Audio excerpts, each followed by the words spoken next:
Assalamualaikum warahmatullahi wabarakatuh.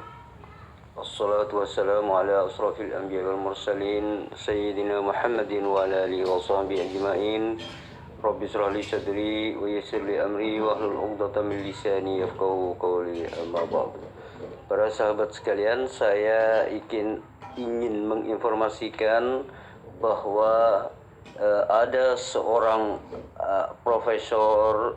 Beliau adalah orang Amerika dan juga beliau adalah seorang pastur Katolik, sehingga beliau mendapatkan hidayah dari Allah SWT dan masuk Islam.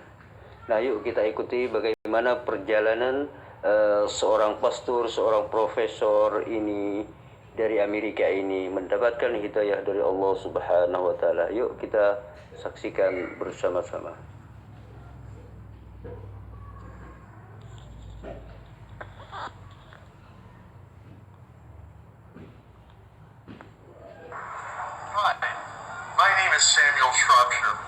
I'm an American citizen living in Saudi Arabia.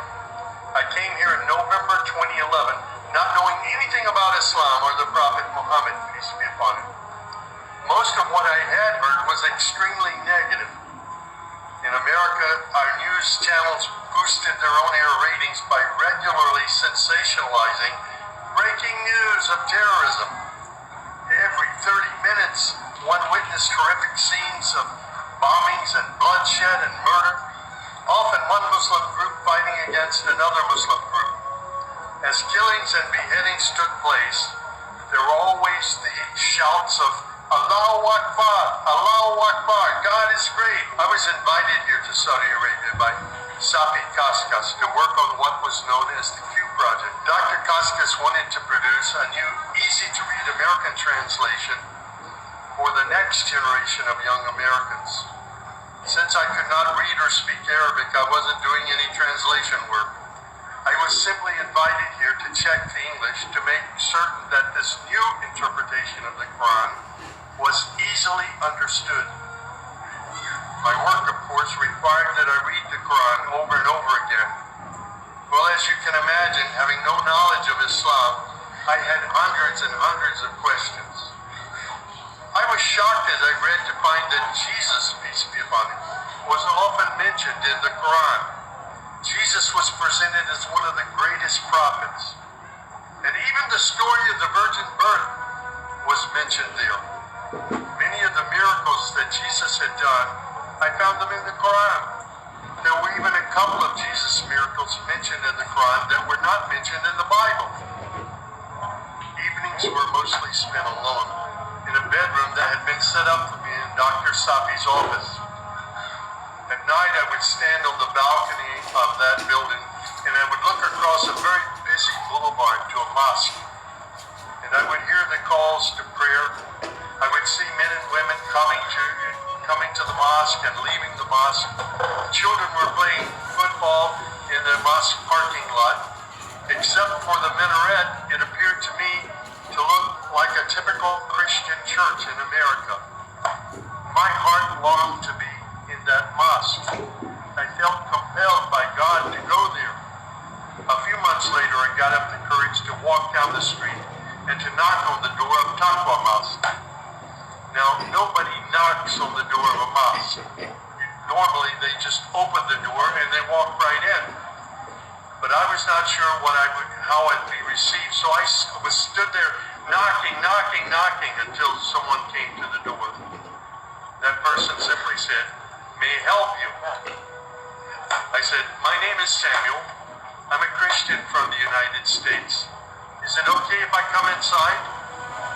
And that man, Shafiq Zubair, who was the caller to prayer, he reached out and he hugged me and he said, "Of course, come in." I sat in the back of the mosque during prayer times for 3 days. I didn't understand what was going on. I saw them standing, bowing, putting their heads to the floor as the Imam led them in prayer. I had little knowledge about what was happening, but I felt God's presence in that mosque. And the men of Taqwa Mosque were so friendly to me. After 3 days, I asked Shafi if he could teach me the first surah of the Quran, Al-Fatiha. This was a necessary element in praying the 5 daily prayers. I was memorizing sounds, but I didn't know what the sounds meant. So I started comparing them with an English translation I had, and I realized that there was nothing in Al-Fatiha that was inconsistent with Christian teaching. There I read the encouraging words that God was the most merciful, the distributor of mercy and forgiveness. My heart was being strangely touched by the words of the Quran and the love displayed by the men of Taqwa Masuk. Dr. Sadiq Malki would later drive me to the Islamic Education Foundation in Al-Hamra, neighborhood of Jeddah, where I said, Al-Shahada. According to Islam, we're all equal. There's none above another. There are scholars, but their role is educational. As for the relationship with God, it's personal, it's direct. The faith itself is simple and clear. It's summed up in just 6 points. There is one true God who is unlike any other being. He is neither born nor does he give birth. He has neither spouse nor offspring. Nothing is comparable to him. He's all-powerful. He knows everything perfectly. He is the most merciful. Secondly, a belief in the angels who are indeed the servants of God. They obey God's bidding and they do whatever they're commanded to do. They don't have any free choice. Thirdly, there's a belief in divine revelations. Islam acknowledges that God reveals scriptures including the Torah, the Gospel, the Psalms. However, down through the ages, many of these divine revelations had become distorted and somewhat corrupt. The Quran, which also contains God's revelations, is intact. It hasn't changed from the very beginning. The Quran, which also contains God's revelations, is still intact in its original form. Fourthly, there's a belief that in all earlier prophets and God's messengers, not just Muhammad, they believe in Abraham and Isaac and Moses and Jesus and hundreds of other prophets. They believe that the prophets were the best of mankind. Muslims believe in the last day. That's to say, this includes the belief in all that God and His messenger have told us about, what happens after death, including the recording of good and bad deeds, the resurrection and the gathering of all creatures, the reckoning that will take place on the great judgment day, the prophet's intercession, as well as heaven and hell. Man's ultimate aim will be to save himself on that day. Muslims believe in the divine destiny of predestination. Whatever God wills is certain to take place, and what He has not willed will never take place. This present life is a test for man, and man should endeavor to pass this test. These tenets of faith appeared to me entirely consistent with human nature. And then I asked, how can one become a Muslim? My search showed me that one needs to fulfill 5 specific duties, which are called the pillars of Islam. These are: first, a declaration to believe and to say verbally, I witness that there is no other deity other than God, and that Muhammad, along with all the other prophets, is God's messenger. Prayer is an important part of a Muslim's life. Muslims seek to maintain 5 daily prayers. These are spread out over the day and night. Thirdly, there's the zakat. 2.5% of one's property is an obligatory charity, provided that one owns more than a certain threshold and holds it for a year. Then there's fasting. Fasting is an important part of the Muslim's life.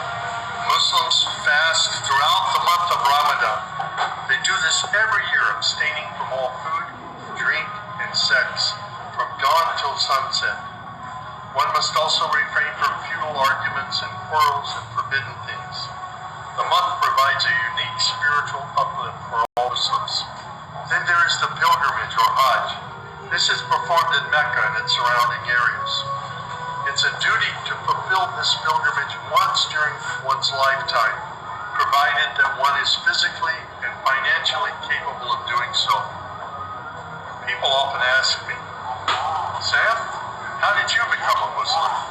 In the church was a library, and in that library were children's books. One of the books my mother got over and over again was called The God of Abraham. In that book were beautiful color photos of camels and deserts. She would read me the story of Abraham, how he was commanded by God to leave his mother and father because they were worshiping idols. She would pause and she would say, Sammy, you always have to pray to the God of Abraham. There is only one true God, the God of Abraham. My commitment to God has been strong and enduring since my younger years. And now I have found absolute peace in Islam, in a faith that I once thought was hostile. I found friendship and hope amongst a fraternity of other Muslim brothers and sisters. I have found a family of believers. These are first. Nah, begitulah tadi